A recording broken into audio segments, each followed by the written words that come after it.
1815-2015, c'est le bicentenaire de la bataille de Waterloo. La plupart des francophones en savent au fond peu de choses. Seule certitude, Napoléon y a perdu. Et encore que Dominique de Villepin n'a-t-il pas dit un jour que cette défaite française brûle d'une aura victorieuse? Pour voir plus clair, 64 minutes donne la parole à deux éminents spécialistes du sujet.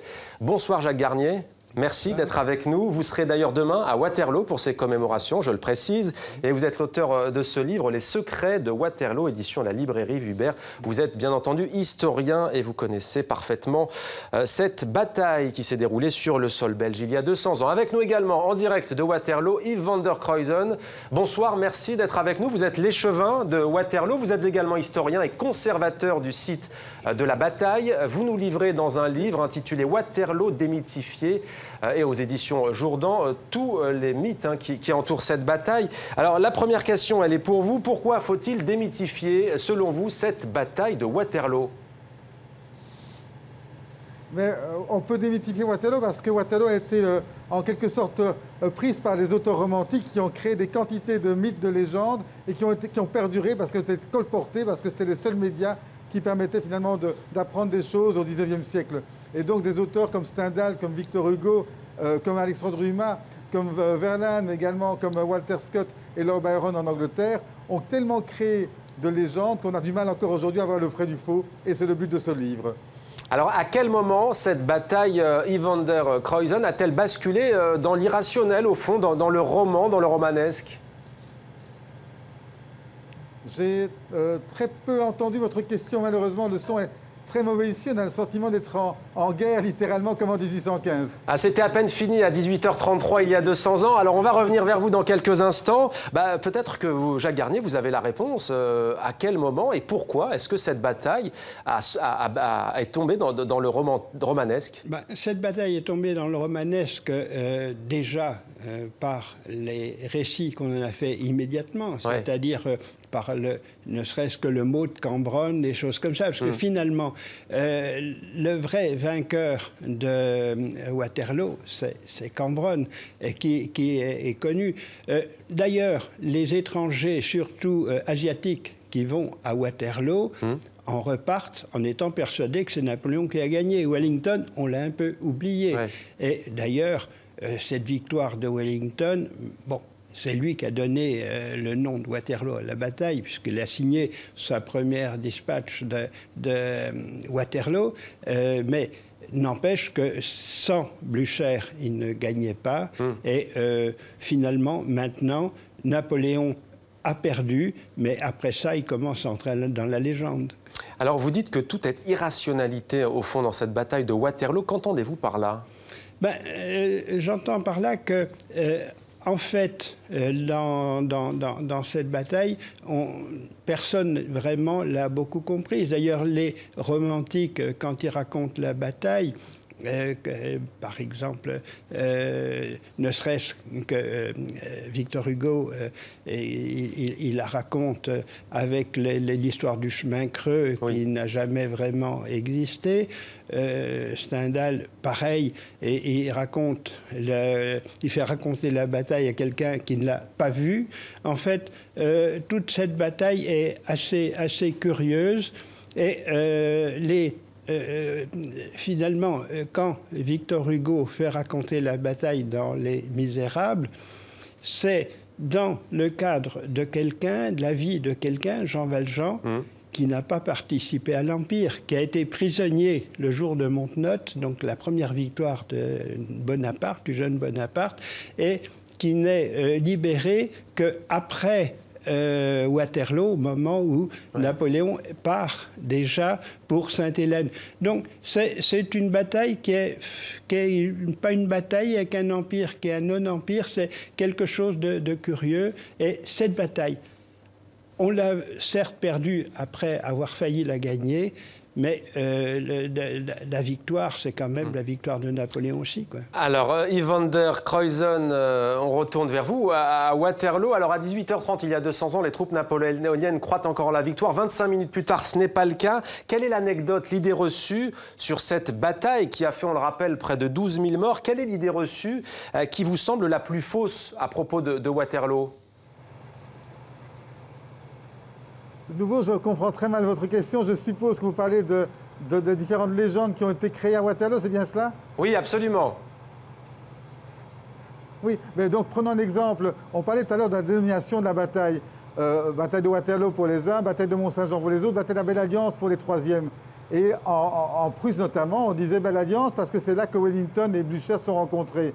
En fait, ils ne se sont jamais rencontrés à cet endroit-là, mais en réalité, le terme vient du fait que la femme prenait donc Belle Alliance parce que la fermière avait épousé en seconde noces son valet de ferme, d'où la Belle Alliance pour le valet de ferme. C'est comme ça que l'on crée des légendes. Alors sur quoi ça s'est joué au fond? Pourquoi est-ce que les troupes de l'Europe coalisée l'ont emporté sur les troupes napoléoniennes ce 18 juin 1815? Je n'ai malheureusement pas compris, je suis vraiment désolé. Pourquoi? Je retente Yves van der Cruysen. Pourquoi, à votre avis, vous qui êtes historien, les troupes de l'Europe coalisée l'ont emporté? Je n'ai malheureusement pas entendu votre question. Eh bien, écoutez, on va la poser alors, dans ces cas-là, à Jacques Garnier. La même question. Sur quoi ça s'est joué? En fait, ce n'est pas les troupes de l'Europe coalisée, il y avait les Anglais, les Prussiens qui étaient là. Encore que les Anglais, attendez voir, il y a déjà une légende, c'est les Anglais de Wellington qui auraient gagné la bataille. Or, dans les troupes de Wellington, il y avait 25% d'Anglais. Tous les autres étaient néerlandais, étaient hanovriens, brunswickois, etc. Donc, il y a une minorité d'Anglais. Et ensuite, c'est pas Wellington qui a gagné la bataille, c'est Napoléon qui l'a perdu, parce que Napoléon s'est retrouvé dans une situation trop difficile et il était très fatigué à ce moment-là et il n'a pas donné des ordres assez précis et les hommes qui étaient avec lui pour commander n'ont pas été à la hauteur. Il y a eu des problèmes de santé, notamment. Un nez n'est pas été à la hauteur non plus. Personne n'a été à la hauteur. Vous avez choisi de raconter cette bataille à hauteur d'homme et, disons le mot, c'est une véritable boucherie. Hein. C'est assez effroyable. Pourquoi est-ce que vous avez choisi de le raconter de cette manière, en fait? Il y a aussi tous ces chevaux complètement décapités. Ce n'est pas vraiment une boucherie. Certes, il y a eu plus de morts qu'à Austerlitz, parce que, par tradition, il y a plus de morts du côté du vaincu que du côté du vainqueur. En fait, il y a eu, mettons, 7000 morts français à Waterloo, alors qu'il n'y avait eu que 1500 à Austerlitz. Mais donc, ce n'est pas ce qu'on pourrait appeler une boucherie. On a fait mieux depuis, si j'ose dire. Au XXe siècle, dans la Grande Guerre, 7000 morts, on les avait vraiment très souvent. Donc, ce n'est pas vraiment une boucherie. Il y a des problèmes justement de chevaux qui sont tués parce qu'il y a un moment quelqu'un dans les carrés anglais qui comprend que quand ils sont chargés par les cuirassiers, il vaut mieux tirer sur les chevaux que sur les hommes parce que le cuirassier, une fois qu'il est à pied, ne peut plus rien faire, surtout dans un terrain aussi boueux qu'il l'était à ce moment-là. Et la cible était plus facile quand c'était le cheval. Alors on va retenter de partir à Waterloo avec vous, Yves van der Cruysen.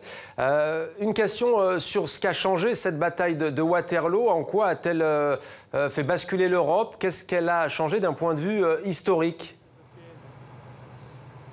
Moi, je dis toujours que la bataille de Waterloo, c'est la charnière de l'Europe. C'est-à-dire que nous sommes passés d'une Europe, finalement, de conquête à une Europe parlementaire et démocratique. On a, en quelque sorte, grâce au Congrès de Vienne également, dessiné la carte de l'Europe. Et c'est comme ça que l'Europe a, en quelque sorte, changé après Waterloo. Donc c'est vraiment Waterloo, c'est la charnière de l'Europe. C'est comme ça qu'à mon avis, on peut résumer en quelques mots l'importance de Waterloo dans l'histoire européenne. Pourquoi est-ce que les Français vivent si mal cette défaite, semble-t-il encore aujourd'hui? Il ne faut pas frapper une pièce de monnaie belge, par exemple. Je vois Jacques Garnier qui sourit à l'effigie, en tous les cas, de cette bataille. Il ne faut pas non plus célébrer en grande pompe. Comment vous l'expliquez, ça, vous qui êtes à Waterloo ce soir? Mais c'est très simple. J'ai le sentiment que les Français ont un réel problème avec Napoléon, proprement dit. Je rappellerai qu'en l'an 2000, un sondage a été fait demandant quels étaient les plus grands Français de tous les temps. Et on voyait apparaître en première position, je crois, le général de Gaulle. En seconde position, vous aviez Victor Hugo, l'abbé Pierre, etc., Jeanne d'Arc. Et Napoléon n'était qu'en 16e position derrière Bourvil et Fernandel. C'est dire un petit peu le problème que les Français ont avec Napoléon. Ils admirent peut-être le personnage, mais il n'est pas populaire chez eux. Et c'est une question fondamentale à se poser. Ceci étant dit, quand on voit un petit peu le nombre de médias français qui ont consacré des pages entières des unes entières sur le bicentenaire de Waterloo, on peut se dire, est-ce que ce sont les Français qui auraient un problème avec Napoléon ou est-ce que ce sont les hommes politiques français qui ont un problème? C'est une question qu'on peut parfois poser. Ouais, et bien vous la poserez demain, en tout cas, à Jacques Garnier. Jacques Garnier, alors même question peut-être sur ce que ça a changé en Europe, en quelques mots, mais aussi sur cette question, rapidement en quelques mots, du problème de la France avec Waterloo. Je pense qu'on a un petit peu trop tendance à avoir honte de nos victoires et de nos défaites en France, parce que entre nous, Austerlitz n'a pas été plus magnifié, pas plus célébré que Waterloo. Donc, on a l'impression que tout ce qui se passe sous Napoléon est mal pris par les Français.